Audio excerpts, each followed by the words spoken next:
nageenyi isiniif haa ta'u meeshaa mucayyoo tokko isinii agarsiisuu barbaadeetanii hin deemaaf waan ta'eef asumaan viidiyoo waraabaaf jedhee barbaade. Mee isiniin agarsiisaa na wajjin ta'a isiniin jechuu barbaada.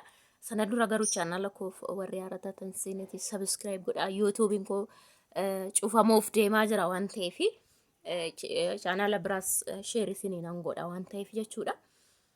Isinitti agarsiisaa na wajjin ta'a like gochaa jechuudha. Ishi akkuma argitan egaa kun rakabootii kanaadha. Lama bitattee kan ibsaa qabuu fi kana darzaana lamarra godheera ishiini. Firaashin isaas ishiininis kunis wal fakkaatutte sadii bitatte waan ta'eef yaani darzaana tokkoof walakkaa yoo feete asitti dabalatti ishiini 20 ol fiixa. So 18 ta'a jechuudha amma kan isheeti. Kaniin kana wajjin bite akkuma yeroo darbe argitan kana ishiin jabanaallee qabdi ishee kanaadha baay'ee bareedu tokko yeroo darbees viidiyoo godheera. Asitti immoo filannoo kooti meeshaan ani bite isheen biti beechanaan jette malee wanta isheen befasaa natti argitan jiru kun akkuma argitanii sirriitti gaditti qabee fi iddoo kana baay'ee hojii ishiin ittiin isheen kuni isaan kan irra jechuudha. Kun gatiin kuma waan taateef kun immoo 1500 isheen darzaan isaa jechuudha. So ishiin ishee akkuma argitan kana fakkaatas ibsaa immoo yeroo feete yeroo ibsaas hin fayyadamti yeroo kaanis rakkoo hin qabu.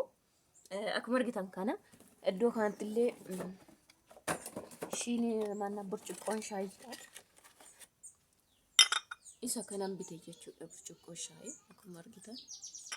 Anillee qaba filannoo kootiin baay'ee widdiidha. Jira kan 300 illee 4 illee 700 hin bite garuu ani yeroo humna ofii koo bitadhu 350 ture. So akkasi asis hin jira meeshaan kun meeshaa shoorbaati. Egaa ashagamee jira shoorbaadha. Biifee keessas akka taa'u jedhee minaaman baay'ee fayyadamtu kana shoorbaadhaaf waan lafaa bitachuu dandeessi. Ani garuu kan biifee jedheen bitee fi kanan bitee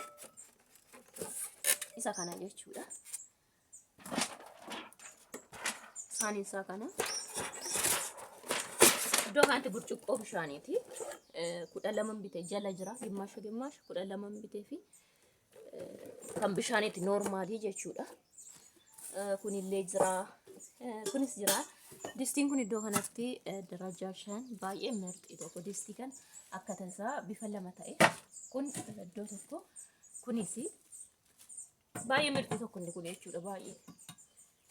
Kunillee jira burcuqqoo aannanii qodaa saafaa kan sukkaaraa kan bunaa kan aannanii faana akka qophaa'ee jira. Saaniin murataallee jira. Iddoo kana darajaadhaan bitee waan jetteef isa guddaa fi xinnaan bitee fi akkuma argitanii kanallee bitame. Kidaanii kanas 5 akkuma argaa jirtan darajaa 5 kana biifedhaaf ofumaa koofan filadhee yeroo meeshaa bituu fi fakkeenya kuni kan yeroo ayyaana yookiin yeroo namni dhufu sana immoo yeroo hundumaa kan fayyadamtu se'am. Kunis akkasuma biifedha yoo ta'e kun immoo kan lafa jalatti fayyadamtu jedhee muluu jette isheen garuu kunis gaariidha inni bitte. Maaliif zim jettee tun beekin yoo bittes waa hin baasu jechuudha. Asitti meeshaa kana baay'ee tokkoon jaalladhe tasanirra bu'ee injiru maashinii sirriin garuu argamee fi meeshaa juusii kun kana qaba. Asitti kan imaamii yookiin kan bunaa qaba jechuudha. Kuni kan juusiiti. Kunis akkasuma wanta ta'e timaatimii itti daakuu minaan danda'amu. As keessa kan jiran akkas haaduun bifa sadii jettee kunillee kan shaayillee natti ni manne isaan kana maaliif isa kanarraa isa kanatu caala mana keessa waan ta'eef ofumaa koo bitee kunis jira sadii fuudhee fi isaan kanallee jaajaa 12 shukkaataati. Mankaa kanas naan hin jenne ishiin anumatu yaadee fuudhee nu akkuma hidhame jira. Kun immoo sarvisii deema timuranii hundumtu beeka. Baay'ee kan na gammachiise immoo fermuusis isheen illee kan akkuma feetetti jettee ani immoo Isa kana orjinaala kunis baay'ee tokko jira kan baay'ee rakasa kan biyya keessaa jechuudha. Ani garuu lachuu orjinaalum ta'e haa ta'u malee garaagarummaa qaba. Kunis baay'ee orjinaala tokko. Garuu isheen kun Itoophiyaa keessatti baay'ee widdiidha. Hin argamu suuqii keessatti jechuudha. Hin argamu dhugaa filannoodhaan. An dhabee kan manni lammata bitaaf otoo hin jedhuun deddeebi'ee suuqii otoo hin deemuun tasa argee fi meeshaa argan bitee dhumarra jechuudha. Kunis baay'eedha. Kan alaa akka ta'e hin beektu kanas. Kan biyya keenyaa waan fayyadu seeramuus hin beektu. Kanallee jookii normaal mana keessa fayyadama yeroo hundumaa fuudhanii kanatu jedheeni burcuqqoon kunis akkuma argitan kun kana fakkaata. Kanallee filannoodhuma koon bitee asis immoo injira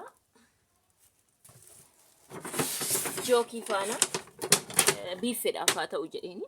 Kan jookii dabalachuuf hin danda'ama. Jookii garuu baay'isu waa'een baasu waan ta'eef fakkeenyaaf burcuqqoo 12 fidde jookii tokko fidda waan ta'eef jookiin tokkumaa ta'u jedheen kan ammoo akka biiffee bareedutti 6 12 jechuudha. Wal fuudhaaf yoo barbaachisu ta'e akkasii baay'ee mirxii tokko mokkookitan burcuqqoon ishii. Kunis baay'ee mirxii tokko akkasumas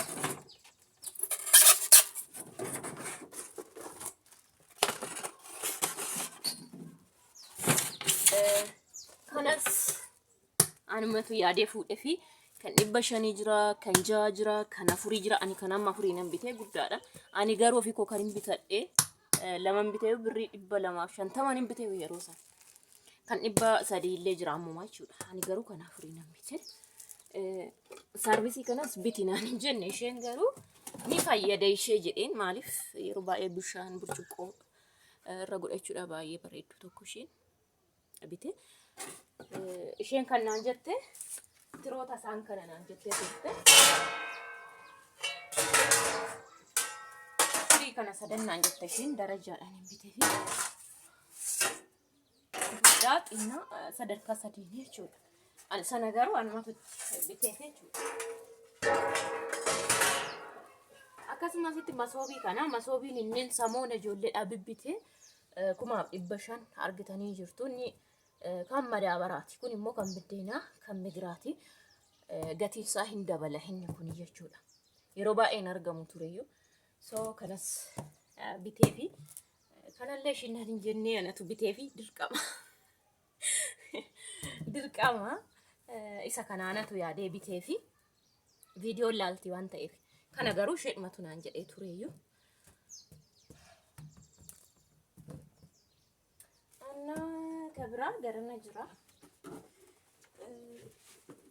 Kidaanii jedheera. Baaldii kanas akkuma argitan.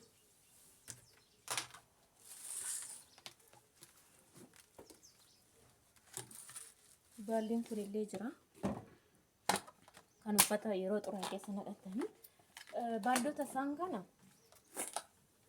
isaan kana sadarkaadhaan sadanuu anumatu fuudhee fi dirqama sin barbaachisa mana keessatti nama tokko kana qabaatte kanatti waan hundumaan hojjettu. Kanatti waan baay'een gootu jechuudha. Kanas fayyadamtee immoo waan xinnoo si barbaachisuu danda'a. So kuni sadanuu nama tokko waan barbaachisuuf isa jedhuun darajaa bitee fi kunis dirqama waan dirqama ta'e immoo lakkii danda'amu. Asitti baay'een barbaadee dhabee maxxabashaa tokko argeen jira. Qadaada kan qabu birrii 2000 naan jedhani. Kana garuu birrii 1870 nan beeku. Seeraamikiidha argee jirtu sintu fakkaata. Argaa jirtu. Na akkasii iddoo kanatti maashinii bunaa jira. Maashiniin bunaa biyya keenya si'a 2-3 irraan fayyadamtanii. Ani isheen fidee malee tokko kan biyya keessaa bitamte yeroo gabaabduudhaatti fayyadamne jechuudha. Maashiniin kun baay'ee marxii tokko kan 809 jira 600 jira jedhani. Maal fakkaata too sitti hime ila daakaa ishii kanaa fi ishii kana qofa qaba.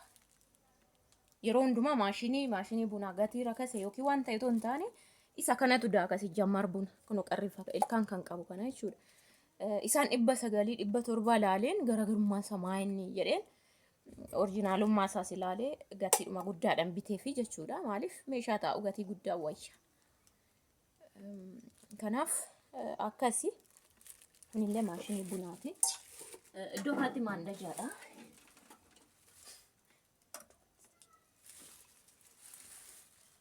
Anna kun maandajaadha argaa jirtu mirxii tokko nan qaba maandajaa kana ofirraa ka'een bitee kan biraa jira. Yeroo qabsiifta yeroo tokko itti siniin kan hin qabsiifne jira kan ukkaamsu jira. Kun garuu baay'ee siin fixu yeroo fayyadamtanii bakka yoo namni ofumaaf intini jedha maandajaanuu garagaree kan beektu. Asitti immoo kan maabiraatiin lama naa biti jette. Kun kan jabanaati natti fakkaate ani hin qabu. Garuu baay'ee widdii tokko isheen. Bashaniin naa fide mucaanii. Namoonni tokko 700 jechaa jiru. Iddoo biraatti dhagaan jira. So ani bashaniin fide mucaanii nama borutti gaafatamuudhaaf meeshaa akkanaa kan irraa bite.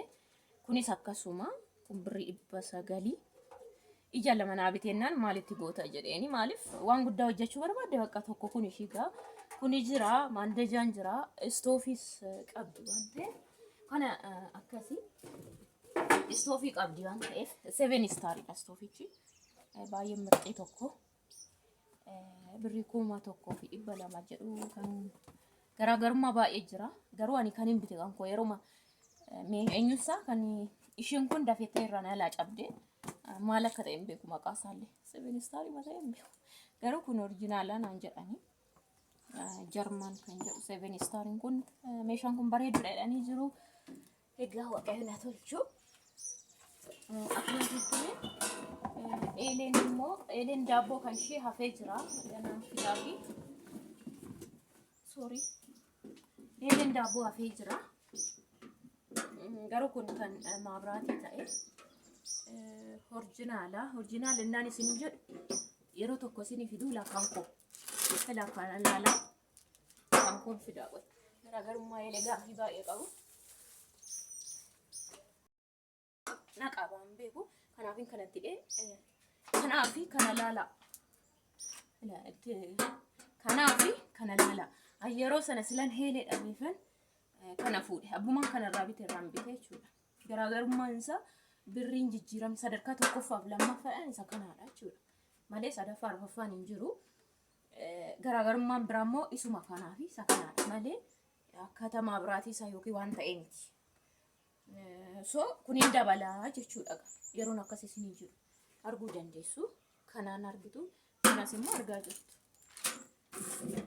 so bifa kanaanii birri 5,000 fuudhinaan jennaanii naan isa kana garuu 5,600 fuudhee isa sana 4,000 fi 900 siifan kennaan aan jedhee ture isa kana garuu ani isa kana fuudhee fi mucaa seeyyamsiisee jennaan isuma orjinaala naa fuudhee fedhii ishii malee hin fuune baay'ee bareedu tokko amma waggaa tokko yeroo galte naannoo kooti waliisoo jechuudha mucayyoon I think kan daabbosiisuun biraan fidaa yeroo galte waggaa tokko itti gaafatamummaa qaba hinni jechuudha wanta bal'aasheetti asitti immoo barmeeliin leetira meeqadha 350 baay'ee guddaa jechuudha baay'ee guddaa barmeelii guddaa leetira 350 kanallee bitee jira kana meeshaan ishii eelee daabbooti jechuudha kana fakkaata gatii isaa immoo viidiyoo biraan isin hojjedha.